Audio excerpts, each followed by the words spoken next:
when we think of the 99 names of Allah,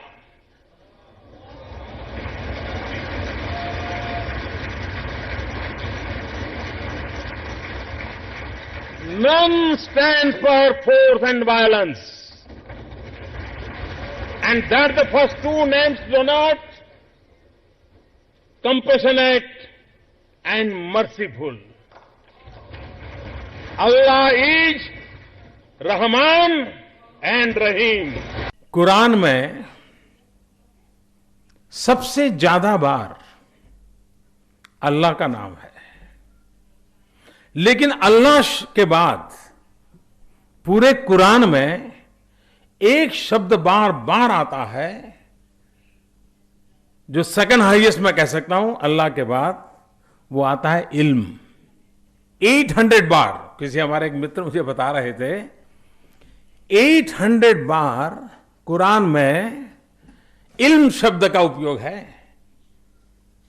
यानी अल्लाह के बाद सबसे ज्यादा अगर किसी बात की चर्चा है तो इल्म यानी शिक्षा की है।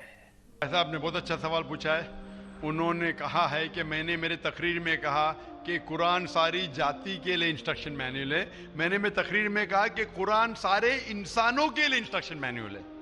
और आपका यह सवाल है कि आपके हिसाब से वेद और भगवत गीता हिंदुओं के इंस्ट्रक्शन मैनुअल किताब है, कुरान मुसलमान की किताब है, इंस्ट्रक्शन मैनुअल है, तो क्या सिर्फ कुरान ही सारे इंसानों के लिए इंस्ट्रक्शन मैनुअल है, ऐसी कोई और किताब है क्या? नहीं। ये सवाल बहुत अच्छा है।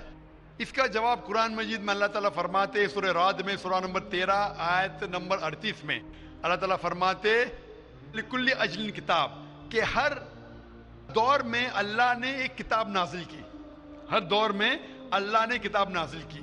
नाम से कुरान मजीद में 4 किताबों का जिक्र है जो अल्लाह ताला ने एक नाजिल की, तोरा, जबूर, इंजील और कुरान।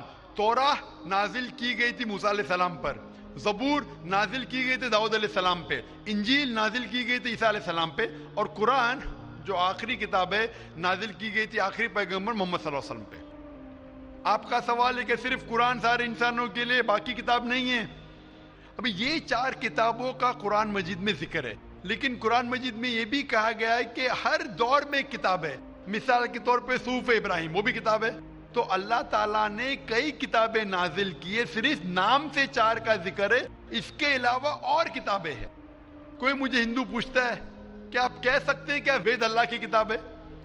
मैं कहता हूं कि कुरान मजीद में नाम से वेद का जिक्र नहीं है, तो मैं ये नहीं कह सकता हूं कि वेद अल्लाह की किताब है। मैं ये कह सकता हूं हो सकता है, मैं नहीं जानता, हो सकता है वेद अल्लाह की किताब है, हो सकता है नहीं है, क्योंकि कुरान मजीद में इसका जिक्र है। मैं 100% नहीं कह सकता हूं कि यह है, लेकिन मैं ये जानता हूं कि जितनी भी किताबें कुरान मजीद के पहले नाजिल हुए वो सिर्फ अपने लोगों के लिए थी और हिदायत थी एक वक्त के लिए।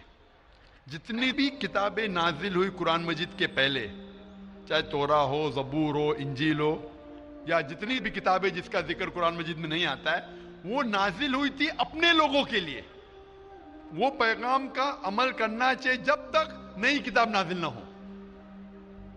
अगर मान भी लेता हूं, मैं मान भी लेता हूं कि वेद अगर खुदा की किताब हो, मान लेता हूं मैं आपकी बात, क्या वेद खुदा की किताब है, तो वो सिर्फ उस वक्त के लिए था, उन लोगों के लिए था, आज के लिए नहीं।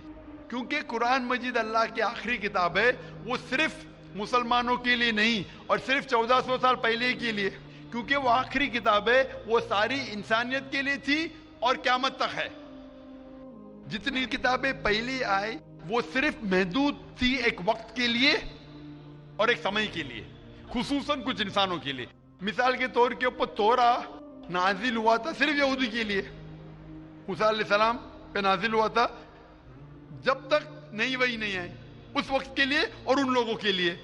आज क्योंकि कुरान मजीद आखिरी कलाम है, वो सिर्फ मुसलमानों के लिए नाजिल नहीं किया गया था, सिर्फ अरबों के लिए नहीं, लेकिन सारे इंसानों के लिए। और जो कुरान मजीद का पैगाम है वो सिर्फ 1400 साल पहले के लिए नहीं है, वो क़यामत तक के लिए। इसीलिए अगर मैं मान भी लेता हूं वेद खुदा का कलाम था, वो सिर्फ उस वक्त के लिए था, और जितने भी अल्लाह के कलाम जो कुरान मजीद के पहले आए, वक्त के दौरान उनमें मिलावट होने लगी।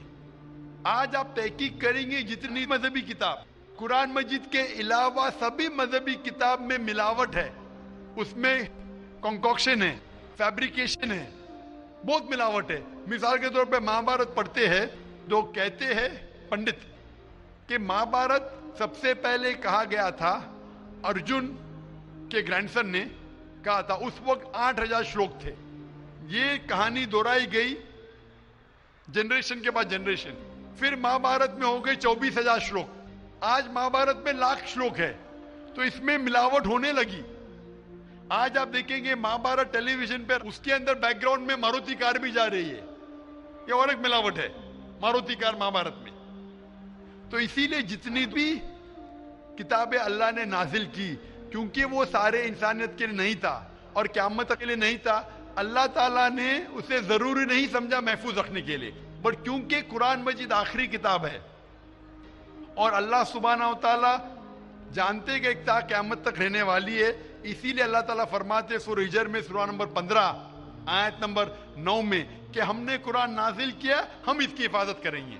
तो इसीलिए ये कहना कि बाकी किताब, तो आज कुरान मजीद सिर्फ मुसलमानों के लिए नहीं, सारे इंसानों के लिए, चाहे आप हिंदुस्तान में रह रहे हो, चाहे पाकिस्तान में जी रहे हो, चाहे सऊदी अरेबिया में, चाहे अमेरिका में, चाहे यूके में, चाहे आप हिंदू मजहबी खानदान में पैदा हो या ईसाई खानदान में पैदा हो या मुसलमान खानदान में पैदा हो, आज सारे इंसानों को अल्लाह के आखिरी पैगाम कुरान मजीद पढ़ना चाहिए, उस पर अमल करना चाहिए, उसकी बात मानना चाहिए।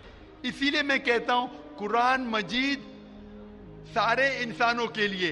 ये चीज मैं वेद के बारे में नहीं कह सकता हूं, क्योंकि अगर आप तहकीक करते हैं वेद में भी मिलावट है।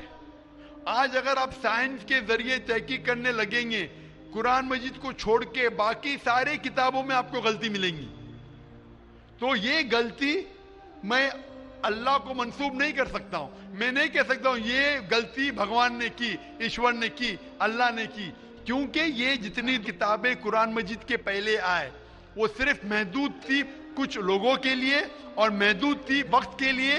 अल्लाह ने, भगवान ने, ईश्वर ने इसे महफूज रखने की जरूरत नहीं समझी।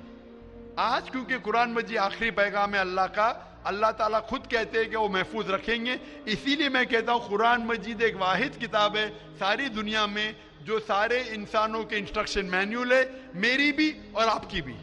Hope the answer the question brother. Thank you sir. तो आप मानते हैं कि कुरान मजीद आपकी इंस्ट्रक्शन मैन्यूल है भाई साहब? जी सर मानते हैं। आप मानते हैं कि खुदा एक है? वो ठीक ही बोला है, खुदा एक ही है। हम मानते हैं कि आप मानते हैं बुत परस्ती गलत है? ना वो नहीं मानते, हम मानते हैं कि ना आप मानते हैं मूर्ति पूजा गलत है? सर हम मानते हैं कि हमारा ईश्वर एक ही है, यही हम मानते हैं। आप मानते हैं ईश्वर एक, लेकिन आप मानते हैं कि ईश्वर की मूर्ति है? मेरा एक दूसरा सवाल है इसके भाई लिए। साहब मैं आपसे पूछना चाहता हूं कि आप मानते हैं ईश्वर की मूर्ति है क्या नहीं? वही उसी के विषय में मेरा एक सवाल है सर। हाँ पूछिए भाई साहब। सर अगर आप बोलते हैं कि ईश्वर की कोई मूर्ति नहीं होना चाहिए तो मैं नहीं कह रहा हूँ, वेद कह रही है। हाँ वेद कह रही है नातस्य प्रतिमा अस्ति, तो उस सर ईश्वर का कोई अक्स नहीं। सर मेरा सवाल है, अगर ईश्वर की कोई मूर्ति नहीं है तो हम भक्त होके जो ये दाढ़ी मूछे रखते हैं, तो हम भक्त होके अपना हम काहे ऐसा फैशन चीज रखते हैं? भाई साहब का सवाल है, अगर ईश्वर का कोई अक्स नहीं है तो हम भक्त होके दाढ़ी मूछ क्यों रखते? क्योंकि हम ईश्वर नहीं है ना। ईश्वर का आकार नहीं, कोई अक्स नहीं है, हमारा तो अक्स है ना। तो ईश्वर हमारे खालिक है, हमारे रब है, हम थोड़ी ईश्वर है। तो हम दाढ़ी मूछ रखते हैं क्योंकि कुछ लोग दाढ़ी मूछ रखते हैं अच्छा रखने के लिए, कोई दूसरे वजह के रखते। इंशाअल्लाह तीसरे दिन जो है ये पीस कन्वेंशन का, उसमें इसका डिटेल जवाब दिया जाएगा।